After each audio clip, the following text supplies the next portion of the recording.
Le sujet d'aujourd'hui, est-ce que ça se prête à ça? Parce qu'on pose une question pas si bête à quelqu'un qui est pas si expert.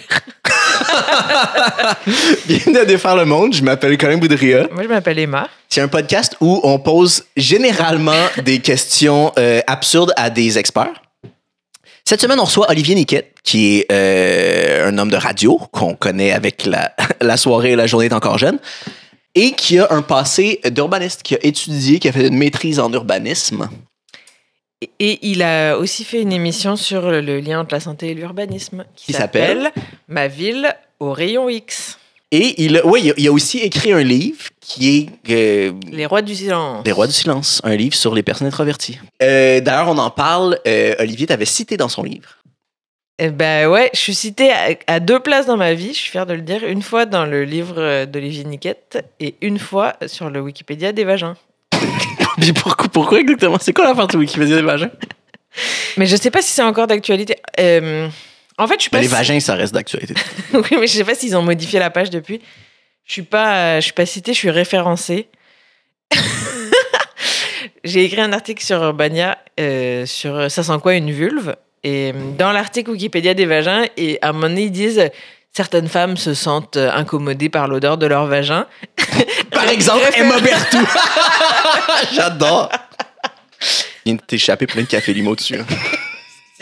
Excellent placement de produit, ça.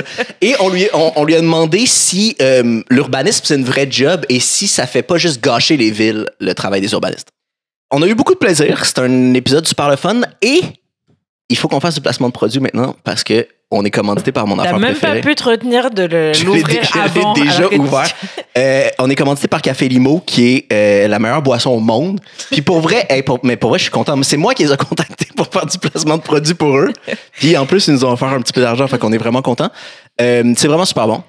C'est du café froid mélangé avec de la limonade. C'est une recette secrète, puis c'est vraiment génial. T'aimes-tu ça, Emma? Trouves-tu que c'est bon? Dis ce que je t'avais dit de dire l'autre fois.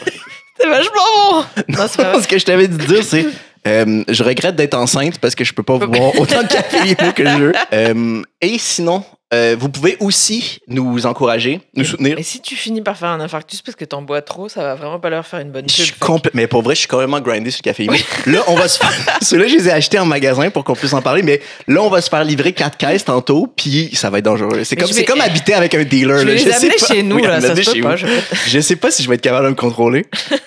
Ce qui va se passer, c'est que ça, on a une commandite, mais je vais toutes les boire en 2 semaines, puis après ça, je vais être obligé d'en acheter plein en magasin, puis on va perdre l'argent. C'est sûr! Ça va se passer.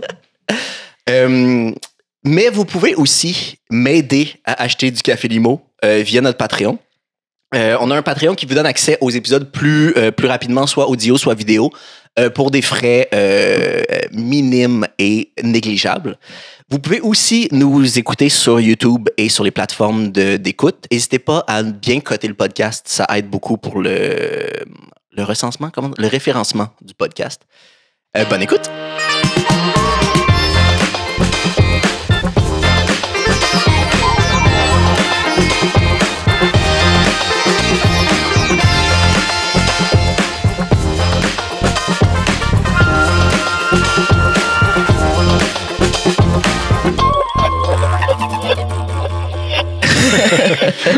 on essaie de comprendre un peu à quoi ça sert l'urbanisme. Mm-hmm. Puis on en parlait beaucoup. Emma est, même si on essaie de le cacher un peu, est européenne d'origine. Ah oui? Hein? Ouais. Et si on fait des comparaisons avec des vieilles villes européennes, genre du Moyen-Âge, qui ont été construites un peu n'importe comment, tout croche, qui n'ont pas été réfléchis, mais où il y a une vraie vie de quartier, tout est à proximité, c'est super agréable à vivre, versus des villes nord-américaines qui ont clairement été réfléchies, c'est super carré, mais où tout est loin, ça n'a pas été réfléchi, j'ai l'impression, pour que les citoyens aient une expérience agréable de la ville. Ça a été conçu, j'ai l'impression, pour des vendeurs de chars. Là. Les chars aient une belle expérience de la ville. Oui, pour que les chars aient une très belle expérience. Fait que j'essaie de comprendre à quoi ça sert les urbanistes à part gâcher les villes. C'est un peu, pour vrai, si tu compares, c'est un peu l'impression que ça me donne. Ben, c'est une vaste question quand même, mais je pense que l'urbanisme, c'est beaucoup, beaucoup lié aux évolutions en matière de transport. Probablement que les villes européennes, puis moi, j'ai étudié en urbanisme, mais c'est quand même loin, là, fait que là, peut-être que je vais te dire n'importe quoi, mais les villes européennes, ils ont été construites à des époques où il n'y avait pas encore la voiture, où il n'y avait pas encore même des fois le train. Hein, la révolution industrielle, c'est 1825, je pense. C'est là que les villes ont comme commencé à exploser parce que les distances se rapprochaient, dans le fond. Là, c'était plus facile de se déplacer. Donc, ces villes-là qui ont été construites avant ça, il n'y avait pas le choix de créer des milieux de vie où tout était à proximité, où fallait, pour aller travailler, pour aller dans les commerces, fallait que tu te déplaces à pied ou à cheval, là, mettons.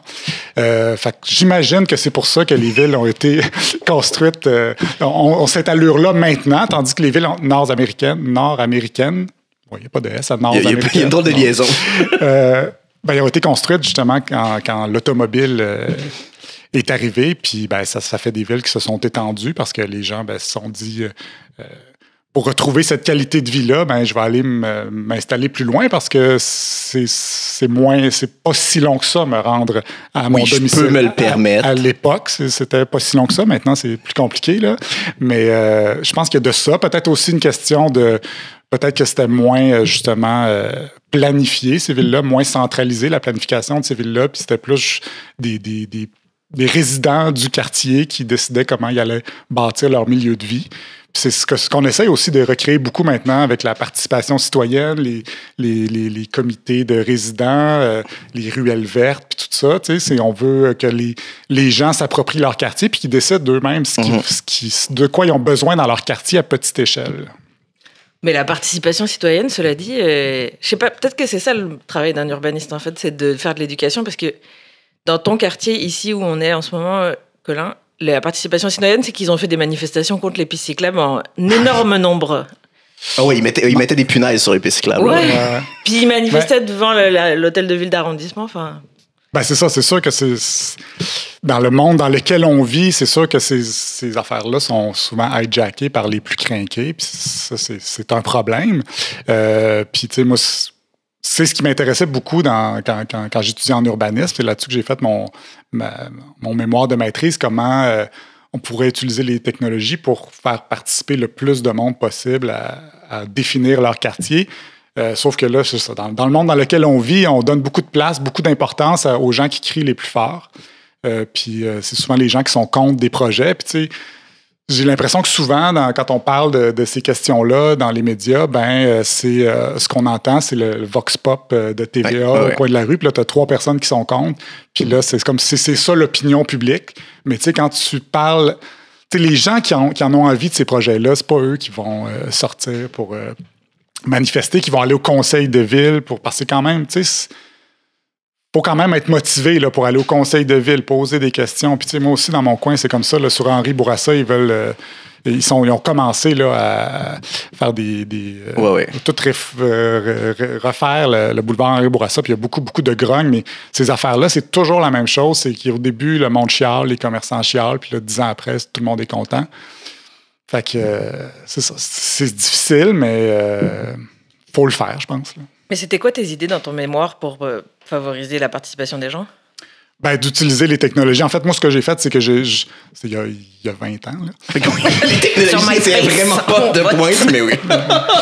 Fait que, tu sais, moi, j'ai regardé comment les gens parlaient d'urbanisme en ligne sur des forums. Mais tu sais, c'est des forums, mais ça peut être un groupe Facebook là, maintenant. Là, qu'est-ce qui fait qu'on accorde de l'importance à une idée plus qu'à une autre? Quelles personnes ont plus d'influence que d'autres dans une discussion sur l'urbanisme? C'est quoi Qu'est-ce qui fait qu'une personne est écoutée dans une discussion comme ça? Mais là, c'est ça. Moi, je me rends compte maintenant qu'un peu tout fout le camp parce qu'on accorde la crédibilité à n'importe quel toton de nos jours. Fait que c'est un peu passé date, mon étude de ce sujet-là. Mais ouais, tu sais, je pense quand même que si on avait des moyens de faciliter les consultations pour que le plus de monde participe, puis le monde qui sont contents aussi puisse le nommer. Puis je reviens sur mon angle de je comprends pas à quoi ça sert, parce que tout ce qu'on nomme qui est intéressant avec l'urbanisme, de justement, on repense les boulevards, on rajoute des pistes cyclables. Il y a des quartiers où maintenant, des fois, ils enlèvent une autoroute qui traversait complètement un quartier. En fait, tout ce qui est nice dans l'urbanisme dont j'entends parler, c'est juste déconstruire le mauvais urbanisme qui a été fait il y a 30 ans. Ah ouais. C'est souvent de ça. C'est ça. Je sais pas. Ça a-tu été mal pensé? Puis où est-ce que c'est vrai aussi? Parce que ça peut tomber vite dans les trucs de théorie du complot, mais que dans les années 50-60, les producteurs automobiles faisaient vraiment du lobbying pour forcer les villes à être étendues, pour forcer qu'il y ait de la distance. Puis que ça n'a jamais été tant que ça un choix citoyen d'aller vivre en banlieue. C'est que c'était du pushing il faut que ça soit loin pour qu'on dépende des voitures. Oui, c'est sûr qu'il y a de ça. Puis, Montréal, c'est un cas assez patent de cette réalité-là. Là, c'est comme dans les années 60, on a décidé que la modernité, c'était la voiture. On a été influencé aussi par toutes sortes de lobbies, mais que, c'est ça, la modernité, c'est la voiture. Fuck les tramways, on met des autobus à essence. On fait des boulevards, Ville-Marie, des Caries, la 40, puis on met du béton partout. Puis c'était ça. Puis là, effectivement, on est pogné avec ça maintenant. Effectivement, les urbanistes, en ce moment, c'est ça qu'ils doivent faire, c'est de déconstruire cette ville-là. Puis, j'avais un prof qui disait que la ville, c'est un palimpseste. Un palimpseste, c'est un des mots que j'essaie de plugger le plus souvent possible. Je comprends. Puis lui aussi, probablement ton prof aussi. Ouais. Mais c'est comme un papyrus à l'époque de l'Égypte sur lequel on réécrivait on réutilisait, on réécrivait par-dessus, donc la ville, on réécrit par-dessus la ville, sauf que là... C'est pas fait pour être statique, on la repense tout le temps puis on la change au fur et à mesure. Sauf que là, ça est écrit au gros marqueur noir, là, fait que c'est plus difficile. Et chaque ligne coûte des milliards de dollars. C'est ça. Fait que, ouais, tu sais, c'est sûr qu'on est pogné avec ça, mais tu sais, au-delà de ça, l'urbanisme, ça sert à... Tu sais, en gros, c'est de déterminer qu'est-ce qui ferait un bon milieu de vie, un quartier agréable pour les gens. On veut favoriser la mixité sociale, des gens de toutes les classes sociales. On veut la mixité des fonctions, donc il y a du résidentiel, du commercial, des places où aller travailler, puis que ça se fasse en harmonie dans le quartier, tu sais. Puis en gros, c'est de traduire ça en règlement de zonage, en règlement municipaux. Puis on dit, dans tel secteur, tu vas avoir le droit des maisons de tant d'étages, de tant de ouais. Tel type d'affichage pour que ça soit joli, tel type de... On va mettre des trottoirs plus larges pour favoriser, pour que les gens puissent marcher plus, tout ça. Sauf que quand tu es pogné avec une ville qui est déjà toute construite, c'est vraiment plus compliqué d'appliquer ces trucs-là, là. Parce que tu dis, si tu fais des règlements pour, quand ça va être défait, on va le refaire mieux, mais tu peux pas tout crisser à terre puis bâtir. Là. Puis as-tu l'impression que les règlements font vraiment une différence ou que si on avait un espèce de laisser-aller, comme une ville médiévale, je sais pas pourquoi je suis aussi obsédé avec les villes médiévales, mais où ça finit par se construire un peu... le Moyen-Âge, je comprends. ça me manque tellement. Moi, je veux me promener dans la rue puis que les gens lancent de la merde par leur fenêtre. C'est vraiment ça qui me manque. Mais tu sais, parce que j'ai l'impression que c'était des villes pas réfléchies puis qui ont été construites un peu organiquement au fur et à mesure selon les besoins du monde sans que ça soit réfléchi. Puis je me demande si ça fait pas quelque chose de plus aux besoins de tout le monde, qu'il y a quelque chose qui a été réfléchi puis qui finit par avoir des billets. Justement, tu dis, on veut de la mixité, mais en même temps, quand on regarde l'urbanisme d'il y a 40, 50 ans, il y a plein de ségrégation, il y a plein, tu sais, il y a justement des autoroutes ou des voies ferrées qui passent dans des quartiers puis qui séparent des quartiers riches des quartiers pauvres. Peut-être que c'est parce qu'on le réfléchit que ça devient aussi biaisé puis que si on laissait aller puis que les villes se construisaient comme des champignons un peu, ça serait plus naturel. Je sais pas trop qu'est-ce que j'essaie de convaincre. Que ça vient avec d'autres problèmes aussi, là, de se laisser aller là, mais peut-être qu'à plus petite échelle, ça peut être intéressant, effectivement. Mais je sais pas où je voulais en venir, mais T'as vraiment fait venir pour t'agresser, pour te dire que ça sert à rien, ton domaine d'intérêt.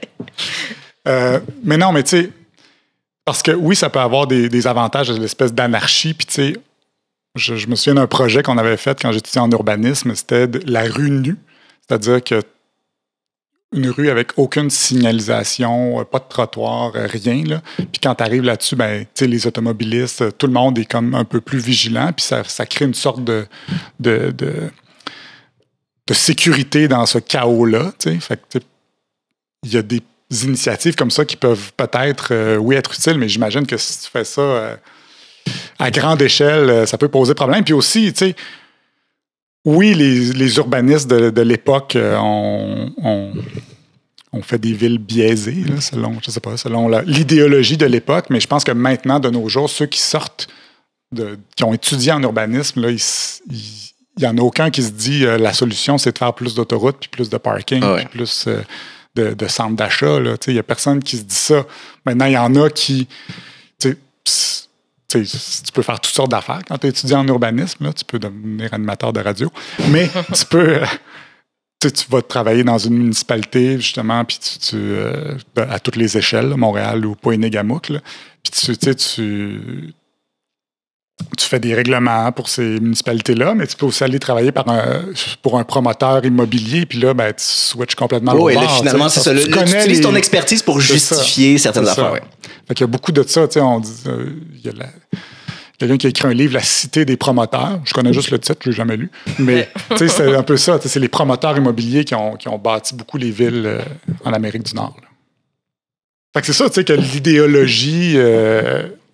les villes sont à l'image de l'idéologie des gouvernements à toutes les échelles. Là, des villes dans des dictatures où ils ont fait des grands boulevards pour laisser passer les tanks, puis ces trucs-là. Puis il y a de ça ici aussi, mais c'est ça, on est en démocratie, fait que c'est moins...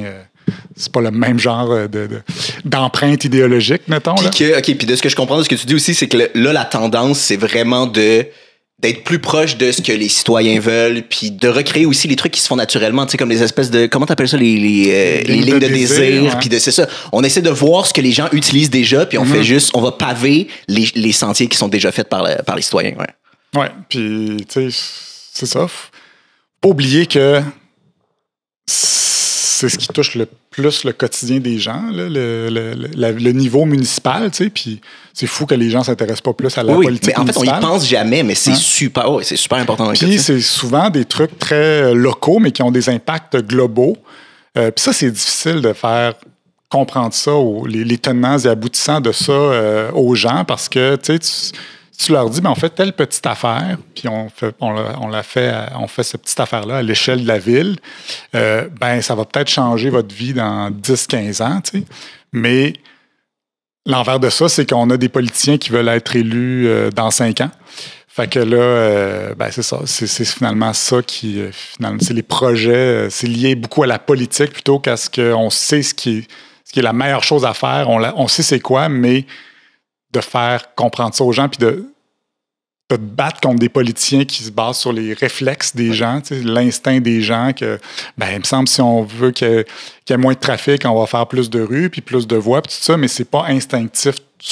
Souvent, l'urbanisme, c'est pas instinctif, puis c'est difficile de faire comprendre ça aux gens, surtout quand il y a du monde qui sont des experts dans, justement, se baser sur l'instinct des gens pour leur faire rentrer des choses dans la gorge. J'avais du gros bon sens. C'est ça. C'est ça.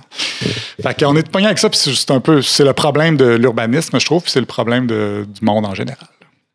Puis t'as-tu l'impression que ça serait intéressant si on se fiait pas à ce que les politiciens veulent, même pas les citoyens, mais qu'on essayait de penser les affaires soit avec des algorithmes ou il y a le truc ils ont fait t'as sûrement vu ça parce que ça avait été partagé beaucoup sur Internet, qu'ils ont recréé Tokyo et des villes environnantes, puis ils ont mis une espèce de champignon, mais c'est pas tout à fait un champignon, c'était comme un slime mold.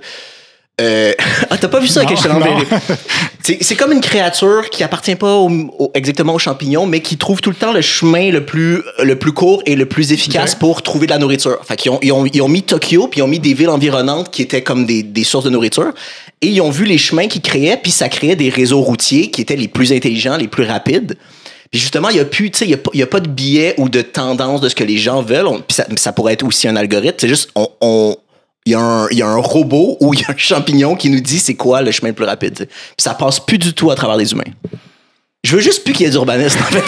C'est ça mon angle depuis le début. Peut-être que ça pourrait aider. Peut-être.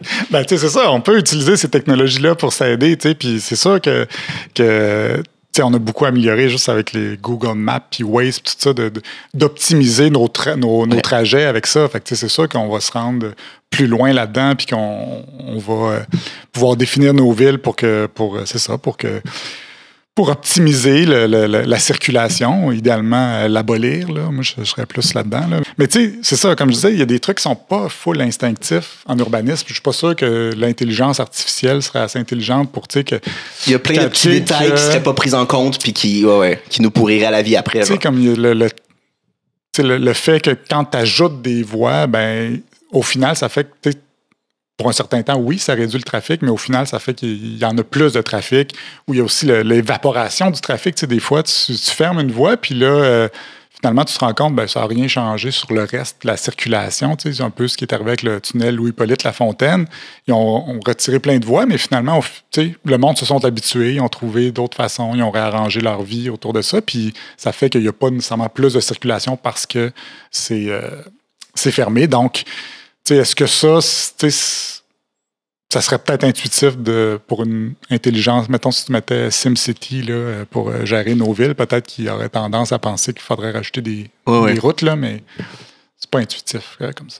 Je comprends pas, ton champignon, il va pas juste tout droit en diagonale. Je comprends pas trouver le chemin le plus rapide. Le chemin le plus rapide, c'est tout droit. Enfin. Et on mettra un lien vers un article. Oui, mais c'est des chemins. Oui, mais il faut que tu te rendes à différents endroits aussi. Puis je sais pas. Mais oui, parce que aussi Google Maps et Waze, c'est l'enfer parce que ça redirige le trafic dans des petites rues qui devraient pas avoir plein de trafic. Ouais. Non, je suis pas de ton côté pour ça. T'es pas de mon côté pour les champignons. Mais vu qu'on est tous un peu du même bord, j'ai envie de faire l'avocat du diable parce que parfois, je suis tellement convaincue aussi que les voitures, c'est le diable et que le lobby automobile a fait de nos vies un enfer. Mais je me dis, parfois, je peux pas avoir une opinion où j'ai autant raison. Moi, les arguments qu'on me sort souvent quand je suis anti-voiture, c'est souvent que c'est élitiste d'être anti-voiture parce que tu peux te le permettre parce que tu habites déjà dans un quartier où les choses sont à proximité, des trucs comme ça. Puis que tu réfléchis pas à, il y a des gens qui sont juste obligés d'avoir un char. Mais en même temps, c'est souvent pas ça. Il y a des gens pour qui c'est une identité aussi. C'est bien plus que ça, mais... Ouais. C'est surtout que je peux comprendre l'argument que c'est élitiste, mais c'est parce que ça coûte tellement cher, un char. Ça coûte plus cher que... Ça coûte cher comme un cash-down sur une maison. Ouais. Quoi. Ben oui, mais c'est sûr qu'il y a ce côté-là élitiste, puis tu sais, c'est ça, nous autres, c'est vrai qu'on habite en ville, puis tout le reste du Québec est pogné un petit peu, mais il y aurait moyen de rendre ces villes-là plus propices au transport actif, transport en commun, mais c'est sûr que, tu sais, eux autres, ils voient pas comment ça serait possible, tu sais, puis ça fait partie un peu de la guerre culturelle, puis je trouve que c'est toujours ça, un peu, on est toujours en train d'opposer les régions et le plateau, le bungalow de banlieue, la tour à 12 étages, mais tu sais, on n'est pas obligé de faire ça. Là. Il y a un juste milieu, puis tu sais, on pourrait penser que Montréal pourrait emprunter des idées dans des villes de région et vice-versa. Tu sais, il n'y a pas juste du mauvais sur le plateau. Là. Ouais. En tout cas, si tu réussis à en sortir, là, je peux pas en témoigner, là, mais ouais, c'est ça. Fait que... Mais quand tu dis guerre idéologique, c'est intéressant parce que c'est vrai que c'est hyper chargé et dans l'identité des gens et politiquement l'idée des voitures. C'est quasiment comme les guns aux États-Unis. Là. C'est vraiment une affaire de t'as un parti pris, t'as un côté, puis y a pas de t'en sors pas, puis tu dialogues pas du tout avec l'autre bord. Là. C'est vraiment c'est comme si toutes les parties étaient une caricature, tu sais. Comme si les gens pensaient que nous, parce qu'on dit il faut plus de pistes cyclables, ben ça veut dire on va vous enlever vos chars, là, mais c'est pas ça, là, tu sais. Puis quand t'es confronté à juste ces personnes qui ont ce discours-là, ben c'est ça que tu finis par penser, tu sais, parce que souvent on est dans ces espèces de bulles-là, là, de gens qui pensent comme nous, puis c'est ça, on comprend pas nécessairement le point de l'autre parce qu'on n'est jamais confronté à ça. Puis, on a juste la caricature du gars du plateau puis du gars dans son pick-up, là, ou la fille, là. La fille dans son pick-up. Mais en plus, c'est surprenant à quel point, parce que là, c'est rendu très, même si moi j'utilise beaucoup le vélo, j'ai quand même une mentalité très automobile dans le sens où dans ma tête la rue est faite pour les voitures puis c'est les piétons qu'il faut qu'ils fassent attention puis des trucs comme ça, mais ça c'est super. Sérieux? Ben, un peu. Mais dans le fond, tu leur fais drink quand ils veulent traverser, les piétons, tu les laisses pas passer? tu veux dire en tant que, Tu leur fais des sonnettes cycliste de ou en tant qu'automobiliste? En tant que Moi, cycliste? peu importe c'est quoi mon mode de transport, j'aille toutes les autres, en fait. Mais mon point, c'est que ça, c'est vraiment nouveau, là, parce qu'avant les rues, avant qu'il y avait déjà des rues, avant qu'il y ait des automobiles, le concept de jaywalking, ça a été inventé, genre, en 1920, là. C'est des trucs très récents, parce qu'avant, tout le monde allait n'importe où. Puis c'était les automobilistes qui avaient la responsabilité. C'est toi qui as le plus gros véhicule, t'es 100% responsable de la sécurité des autres autour de toi. Ben, en Europe, en tout cas, si tu frappes un piéton, même s'il est pas sur la traverse, c'est de ta faute. Légalement, genre. Ouais. C'est bien. Ben, ça a quand même du bon sens. Ben ouais, parce que ça ouais. amène une mentalité de la rue est un peu à tout le monde, puis c'est pas juste pour les automobilistes, parce que là, on est obligé de réapprendre de hey, c'est correct s'il y a des vélos sur la rue, c'est correct s'il faut qu'on le partage tout, parce que c'est pas. On a vraiment une mentalité de c'est juste pour les voitures. Ouais. C'est pas vraiment une question. Ben oui.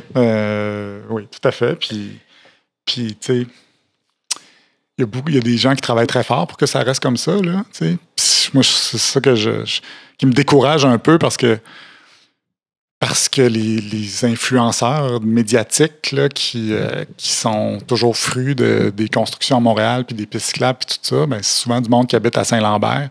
Puis quand ils viennent à Montréal, ils sont fâchés parce que ils sont un petit peu pognés dans le trafic. Mais les gens qui habitent le quartier, eux, ils sont contents là, de ces trucs-là. Puis eux, ils se sont adaptés, puis ils savent comment vivre là, oui. Puis ils réélisent Valérie Plante, là, malgré tout le monde de TVA qui déteste Valérie Plante et certaines personnes de Radio-Can aussi. Mais c'est ça, malgré ça, les gens qui les fréquentent, ces rues-là, pas juste les automobilistes de passage, c'est eux autres là, qui souffrent de ça. Là, mais on les entend moins. Là. Puis vous pensez pas que le futur de l'urbanisme, c'est justement en région, dans les villages, vu que justement tout est à faire et que t'as un peu... Peut-être qu'on devrait juste laisser faire Montréal et on reprend une petite ville. On abandonne Montréal, c'est condamné.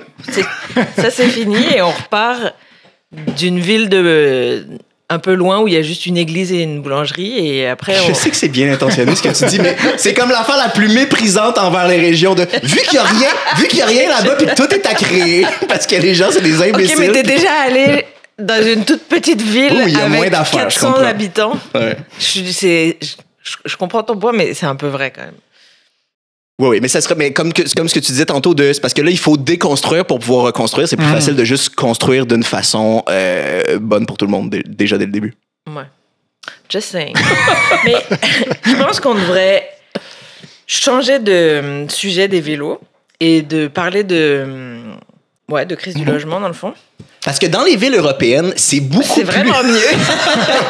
Mais pour vrai, c'est beaucoup plus dense, c'est beaucoup plus concentré. Puis c'est ça, tout le monde habite dans des petits quartiers. Puis c'est ça, c'est la tendance qu'on essaie de pousser à Montréal aussi. En fait, on n'aura juste pas le choix. Mais cela dit, la crise du logement, il y en a aussi en Europe. Hein. Mais c'est ça. Et j'ai vu ta chronique où tu disais qu'il fallait se marier avec des immigrants. Ouais, c'est ça. Est-ce que tu as d'autres idées originales pour régler la crise du logement? Non, c'est vraiment mon idée la plus géniale. Non, mais c'est ça. Moi, la crise du logement, c'est quand même assez complexe. Puis, je ne maîtrise pas tous les tenants et aboutissants de cette histoire-là. Là. C'est la faute uniquement aux immigrants. 100% aux immigrants. Puis, il faut avoir plus d'immigrants parce qu'ils sont bons pour construire des maisons. Il y a sûrement un juste milieu, mais il y a d'autres paramètres aussi là, dont il faut tenir compte. On parle beaucoup de ça parce que c'est payant pour certaines personnes de parler d'immigration. Mais justement, le fait que les gens habitent seuls, je disais ça à la blague. Là, c'est la faute des célibataires, en fait. C'est ça, c'est la faute des célibataires qui n'ont pas de coloc. Mais c'est vraiment beaucoup plus qu'à une certaine époque où les gens, probablement à cause de la religion, ils se sentaient obligés de se marier, là. Mais, qui habitaient... Il faut continuer à partager nos vies avec du monde qu'on haït, en fait. C'est ça la solution. Fait que, oui, il y a peut-être ça, c'est un des facteurs. Je ne sais pas à quel pourcentage ça a un impact, mais le reste de la crise du logement, comment l'expliquer, je connais pas assez ça pour le dire, mais j'imagine que, peut-être que si les promoteurs faisaient autre chose que des condos dans des tours, peut-être que ça aiderait à si on les forçait à faire plus de logements sociaux, probablement. Ou s'il n'y avait pas l'option de les contourner. Parce que là, de ce que je comprends, techniquement, il y en a des lois d'obligation de temps de logement social pour tes constructions, mais tu peux payer la ville pour ne pas avoir à le faire. Puis ça reste plus rentable de payer la ville. C'est ça. C'est super facile à contourner. Non, c'est ça. C'est ridicule. Fait que, il y a de ça. Moi, je trouve que Montréal, on a quand même un modèle vraiment presque idéal de densité avec les maisons en rangée, les duplex, les triplex, avec des ruelles qui deviennent des lieux communs pour les gens. Puis tu as des propriétaires qui sont au rez-de-chaussée, des locataires, c'est différentes classes sociales qui se rejoignent tout le monde dans ruelle, puis qui ont une vie de communauté, là, puis ça, je pense, il me semble que c'est un idéal de densité qui fait que tu as des commerces de proximité aussi, mais tu sais, c'est ça, ce modèle-là, maintenant, quand on construit des nouvelles choses à Montréal, c'est pas ça qu'on fait. On fait plus des genres de 10-30. Là. Ouais. Fait que, là, on parle beaucoup de densification. Je pense que ça serait un bon modèle à appliquer, mais c'est pas ça qu'on fait. Puis, est-ce que ça réglerait la crise du logement? J'en ai aucune idée. Mais moi, je pense que ce qu'il faudrait, c'est que les gens comprennent plus à quel point ça a un impact sur leur santé, la façon dont nos villes sont aménagées. Ça, c'est quelque chose qui m'intéresse beaucoup depuis quelques années, là, de réaliser comment l'urbanisme est lié à l'environnement et à la santé. C'est fou à quel point dans ton choix de localisation, même si c'est plus beaucoup un choix, là, parce que justement à cause de la crise du logement, là, mais le quartier où tu habites a une influence sur ton espérance de vie, sur ta santé. Si tu habites près d'une autoroute, puis là, près, là, genre 1 kilomètre d'une autoroute, ça a un impact sur ta santé. Tu as plus de chances de faire une crise cardiaque, tu sniffes des nanoparticules toute la journée. Même, tu n'as pas besoin d'être à Rouen pour ça. Là. Même à Montréal, selon les quartiers. C'est super intéressant. Ouais. Puis, tu sais, tu peux pas crier « lâchez-moi avec les GES ». Ils vont être encore là, les GES, là, et tu vas les sniffer pareil toute la journée. Puis, ça a un impact sur ta santé. Puis ça, tu sais, si les gens pouvaient comprendre ça, peut-être qu'ils s'intéresseraient plus à comment on aménage nos villes, tu sais.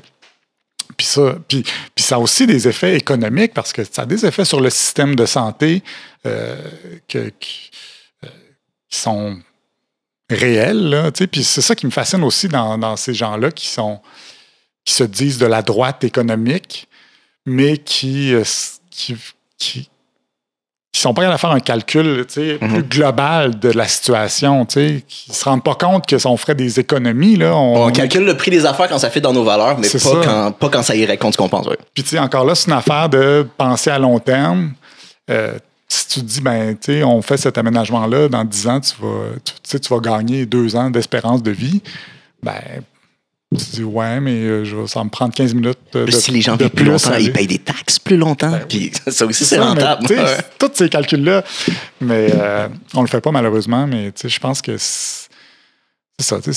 Si les gens comprenaient qu'en réduisant la place de l'auto dans nos villes, il y aurait une meilleure qualité de vie, une meilleure santé, je pense qu'ils seraient plus sensibles à ça, puis ils n'iraient pas manifester contre les pistes cyclables.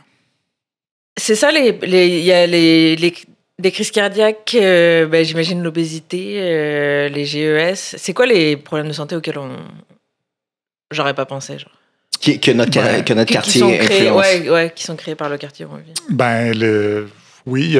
L'asthme, les problèmes cardiaques, le TDAH, l'anxiété, même. Là, on est affecté par ça. Là, quand ton quartier est, mettons, super bruyant, mettons que tu habites à côté d'une traque de chemin de fer, ça comme ça. Je l'entends plus. Honnêtement, je l'entends plus pantoute, mais oui, je comprends. Mais tu sais, il y a du bruit. Mettons, tu souffres de TDAH, tu es déconcentré par ces affaires-là. La verdure, les forêts, les parcs, ça a vraiment un grand impact sur l'anxiété. Si tu as accès à aucun parc près de chez vous, où tu peux aller comme te ressourcer, mettons, c'est sûr que ça peut nuire à ta santé mentale. C'est ça. C'est quand même assez intangible comme effet. Là, c'est dur à expliquer, mais ça a un impact. Puis, il y a aussi, c'est ça, oui, l'obésité, si tu habites dans un quartier là, où il n'y a pas de trottoir, il n'y a pas de piste cyclable, c'est sûr que tu tu te diras pas, je vais aller acheter ma pinte de lait au dépanneur à pied. Là. Tu vas prendre ton char, tu vas aller au Maxi. Là, tu sais. Fait que, oui, ça a vraiment beaucoup, beaucoup d'effets. Puis, tu sais, le monde se dit, ben oui, mais tu sais, à quel point ça a vraiment un effet, c'est difficile de faire réaliser, mais il y a des études qui démontrent que ça a vraiment un impact. Là. Ah non, j'en suis sûre, moi. C'est horrible parce que j'ai l'impression qu'en vélo, je la subis tellement l'anxiété. Peut-être que c'est moi qui suis trop anxieuse, mais j'arrête pas de me battre avec, me disputer avec des autos. Et... Oh, mais toi, tu fais du rage road en bicycle. Vraiment. Non, mais j'ai l'impression que c'est les autres qui m'harcèlent avec ça. Mais ouais, vous chicanez jamais avec les autres usagers de la route? Mais moins que toi. Moi, quand je fais du vélo avec toi, je vois que c'est intense. Mais j'ai souvent peur, mais je crie pas. Je pense que c'est moi qui les provoque. Je pense pas que t'es provoque, c'est que t'es beaucoup plus réactive aux automobilistes que moi quand je suis seul en vélo, disons. Ah ouais. C'est pas grave, t'as le droit, là. Moi, je me fâche vraiment juste quand je suis dans mon char, là. Tu sais, moi, je parle jamais à voix haute, là, sauf quand je suis dans mon char, puis là, je sac après les autres. Puis ça, je me suis rendu compte de ça aussi, là. Récemment, je suis allé en Estrie, puis je suis revenu. Ça m'a pris 2 heures à m'en venir chez nous. Puis, tu sais, mettons, du pont Champlain jusqu'à chez nous dans l'Antique, ça m'a pris 1 heure. Puis là, j'étais là, il y a du monde qui font ça tous les jours. Puis moi, je suis arrivé chez nous, j'étais en sacrament. Là. Ça veut dire qu'eux autres, tous les jours, sont en sacrament en venant chez eux. Ça pourrit ta vie, c'est sûr. Ouais. Mais moi, j'ai une théorie. Je pense que les gens, justement, tantôt, on parlait des véhicules, puis comment c'est une affaire de comment tu te définis, là, ton identité. Puis il y a des gens qui disent qu'ils adorent les voitures, mais moi, je suis convaincu que tout le monde haït les chars parce que tout le monde est tout le temps en tabarnak quand il est dans l'auto. Fait que t'aimes l'idée de la voiture, mais il y a pas beaucoup de monde qui aime vraiment faire de la voiture, ou sinon, justement, en campagne, quand t'es tout seul sur la route. Mais sinon, les gens sont tout le temps en calice quand ils sont dans leur char. Fait qu'ils aiment pas ça. Ils aiment pas ça être en voiture, là. Non, c'est ça. Puis en plus, quand t'es dans ton char, puis t'écoutes un animateur de radio qui sac contre les pistes cyclables, là, puis tout ça, mais tu te dis c'est de leur faute. Ouais. À ce monde-là, si je suis pogné dans mon char, là, je m'excuse de revenir avec ça, c'est comme une déformation professionnelle. mais ouais, tu sais, c'est ça, ça a une influence, puis t'es dans ton char, puis t'entends des pubs de char, puis des animateurs qui savent qu'il faut qu'ils vendent des pubs de char, puis tu sais, c'est ça. C'est un cercle vicieux comme ça, mais... Ça va être une grosse industrie à démanteler aussi. C'est une grosse affaire, là, tu sais. C'est comme... c'est comme... Mais c'est comme les guns, pour vrai. On voit pas la fin, on voit pas... Aux États-Unis, on peut pas imaginer enlever les guns parce que ça marcherait pas, parce qu'il y en aurait qui les garderaient pour tuer tout le monde, et c'est aussi complexe ça devrait à être ça, démanteler le teaser, les chars, c'est comme les guns. C'est parfait. Mais il y a déjà des grosses industries. Tu sais, le tabac, c'était une gigantesque industrie qui avait des tentacules de lobbying super puissantes, puis on a réussi à le baisser un peu aussi, là. Ça a déjà été fait, mais en c'est Europe, du on gros... fume vachement. En Europe, les gens fument vachement, c'est le seul défaut avec l'Europe. Mais tu sais, ça se fait, c'est juste que c'est compliqué, puis c'est du travail de très longue haleine, j'ai l'impression. Puis là, on est en train de switcher aux autos électriques, qui est quand même une bonne chose, mais on reste dans le même maudit modèle du char individuel. Là, fait que qui sont souvent super mal pensés, puis l'idée de... En tout cas, on se fait vendre que c'est éco-énergétique, mais genre les Tesla, c'est beaucoup trop pesant pour ce que ça a besoin d'être. Fait que c'est de l'énergie électrique, mais c'est pas éco-énergétique dans le sens où t'as pas besoin de peu de motricité pour les faire avancer. En tout cas, c'est pas pensé pour être économe en énergie. C'est juste pensé pour être une autre source d'énergie, en tout cas. Mais, Et en plus, ils viennent nous assassiner, mais silencieusement par derrière, pour nous. Pour vrai. C'est encore plus peur. Mais j'ai l'impression qu'on fait une chambre d'écho, là, et qu'on est tous trop d'accord. Ben ouais, je comprends. C'est ça. Sans aucun doute. Mais c'est ça le problème, quand on a raison aussi. C'est ça. Ouais. Non, mais mon point, mais je trouve pas de très bons arguments pro-voiture, honnêtement, mais... Ben, c'est la liberté, là. Je prends souvent mon char, là, moi. Mais un autre mythe... ça s'applique plus aux États-Unis, mais parce qu'on a fait un peu de recherche pour cet épisode-là, puis j'ai écouté plein de podcasts de char, mais justement, le guide de l'auto. Non, mais plus des podcasts anti-char, en fait, des podcasts qui parlent des voitures. Puis c'est intéressant parce que justement, on a l'idée de la voiture, c'est la liberté individuelle. Mais concrètement, quand les voitures ont explosé, les polices municipales ont explosé aussi parce qu'ils ont eu besoin d'avoir beaucoup plus d'agents pour contrôler tous les véhicules. Ils ont commencé à faire des contrôles dans les véhicules qui étaient à la base complètement inacceptables parce que tu avais besoin d'un mandat, c'était comme une propriété privée aussi, c'est à moi. Ça a amené à plein de biais racistes de OK, on peut contrôler tout le monde parce que personne ne respecte vraiment le code de la route. Fait qu'on peut contrôler tout le monde, fait que le policier va contrôler plus des personnes de couleur, des trucs comme ça, fouiller des chars, trouver des affaires dedans. Fait qu'en fait, c'est que quand les voitures ont explosé, on a perdu de la liberté individuelle parce qu'il y a eu plus de contrôle policier et c'est ce qui a justifié que les polices municipales grossissent autant. Fait que c'est un mythe, c'est pas de la vraie liberté. On a perdu de la liberté à travers l'auto. On peut aller conduire en campagne, mais on est bien plus contrôlé, puis on est plus dans un état policier, entre gros guillemets, depuis qu'on a des voitures. Je trouvais ça intéressant. Et je l'explique probablement très mal. Mais dans le fond, Éric Duhem devrait être pour défendre la police. Oui, 100%. Mais s'il était cohérent, peut-être que oui, un peu.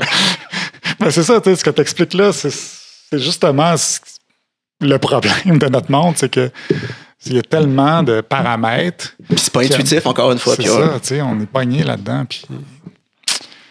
On peut-tu parler du fait que, pour qu'on se réconcilie un peu en fin d'épisode, on peut-tu parler du fait que t'es pas urbaniste, en fait? T'es urbanologue. Oui, ben non, mais c'est parce que urbaniste, c'est un titre protégé. C'est pas un acte protégé, n'importe qui peut être un urbaniste puis pratiquer l'urbanisme. Mais en fait... Fait que t'as pas besoin d'études, il faut juste que tu payes l'ordre. C'est ça la différence. Pour être dans l'ordre, faut que tu aies fait des études. OK, mais je comprends pas la nuance entre titre protégé et acte protégé. Ben, mettons, si tu veux dessiner une rue, là, tu pourrais. OK, parfait, OK. Mais contrairement à si tu voulais faire une opération. Oui, OK. Mais c'est ça, mais puis tu sais, c'est peut-être un des problèmes aussi, c'est que tout le monde se pense expert en urbanisme, là, un peu partout. Tout le monde pense comprendre comment ça marche. Mais c'est ça, c'est un titre protégé. Fait que pour se déclarer urbaniste, il faut être dans l'ordre des urbanistes, avoir étudié là-dedans, puis leur donner de l'argent chaque année. Puis à un moment donné, je sais même plus, tu sais, je pense que j'avais comme mis dans ma bio sur Twitter urbaniste, là, puis là, j'avais reçu une mise en demeure de l'ordre des urbanistes là, qui me disait que si j'enlevais pas ça, il allait me poursuivre pour 17 000 $ ou je sais pas quoi. Là. De l'argent de 2012. Là. C'est beaucoup, là. Fait que t'as dû dire que t'es urbanologue. T'es-tu le seul urbanologue? C'est-tu un mot que t'as inventé ou ça existait déjà? Non, je pense que j'avais déjà entendu ça quelque part, mais non, tu sais... C'est comme dire que t'es thérapeute, genre, c'est ça. C'est comme... Genre, oui, je comprends. C'est ça. Fait que maintenant, je dis ça, mais tu sais, encore là, c'est quand même loin dans mon parcours, là. Fait que je suis pas vraiment à jour. Tu prétends pas, oui, je comprends. Non, tu sais, je me définis rarement comme urbanologue.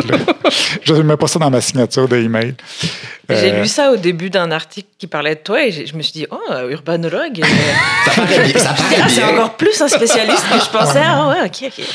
C'est juste une manœuvre pour éviter de... Mais je me suis réconcilié avec l'ordre des urbanistes. Ils ont changé de président, puis après ça, ils m'ont invité dans des conférences. Fait que... Et puis, ils t'ont pas donné un titre honorifique, carrément un membership. Non, non. À vie, un membership à vie de l'ordre. Non, malheureusement, non. Dommage. Mais c'est drôle parce que moi, je viens d'une famille de vendeurs de chars. OK, ça, c'est intéressant.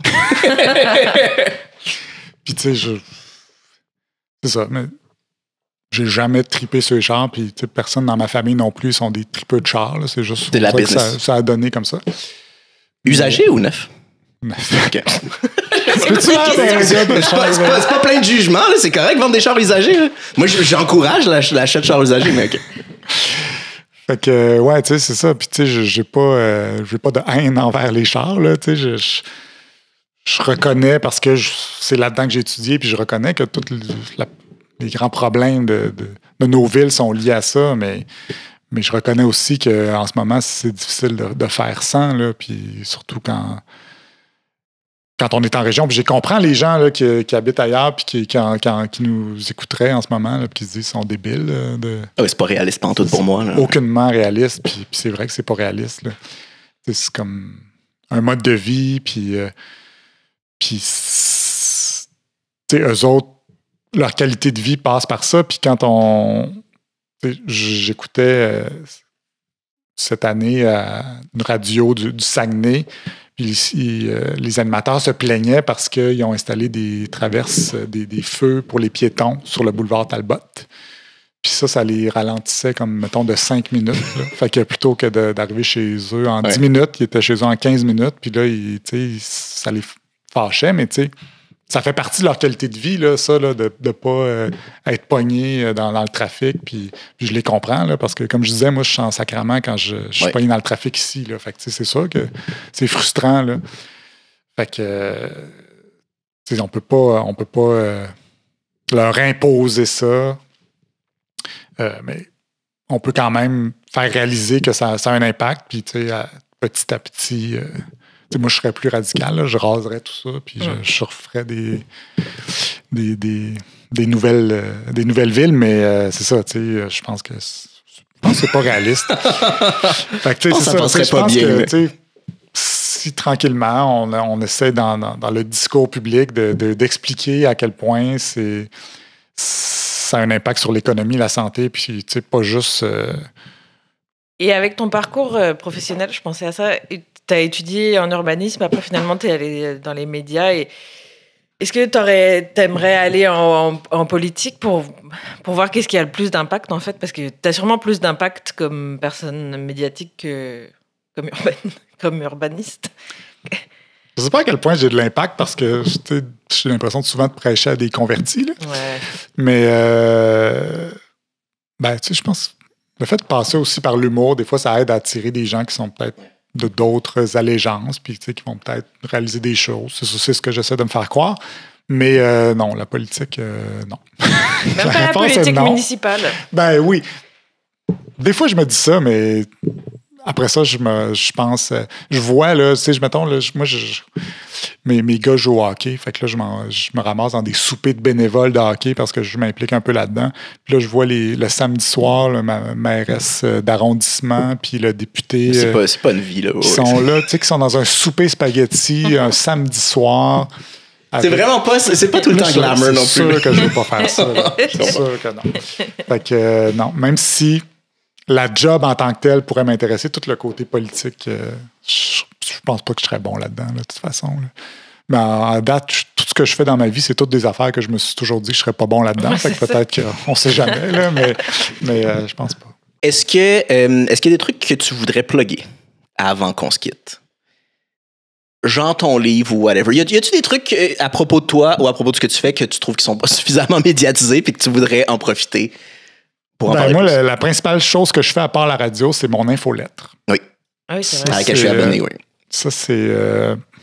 j'essaie de parler de toutes les choses que je parle pas à la radio dans mon infolettre. Fait que je dirais que c'est pas mal ça. Là. Sinon, c'est pas mal tous des petits trucs que je fais par-ci par-là, mais je suis pas... j'essaie de... ça me prend beaucoup de temps, la radio, là, fait que j'essaie de pas trop faire de trucs à côté, là, parce que c'est quand même lourd, une quotidienne. Fait que, c'est ça. Mon infolettre, ça rentre comme dans ma routine de la radio. Fait que c'est ça, mon infolettre. Abonnez-vous. Tourniquet.québec. Puis c'est pas mal là. C'est mon hub. Parfait. Je publie aussi toutes les citations loufoques que je trouve dans les médias puis tout ça. Fait que c'est là que ça se passe. Puis sinon, mon livre. Tu sais que je t'ai cité dans mon livre? Oui, sous son pseudonyme. Ouais. Ça, c'est une vraie introvertie qui n'est pas à la caméra, puis elle avait un pseudonyme avant. Très assumé. Ouais. Mais merci vraiment beaucoup. Ça fait plaisir.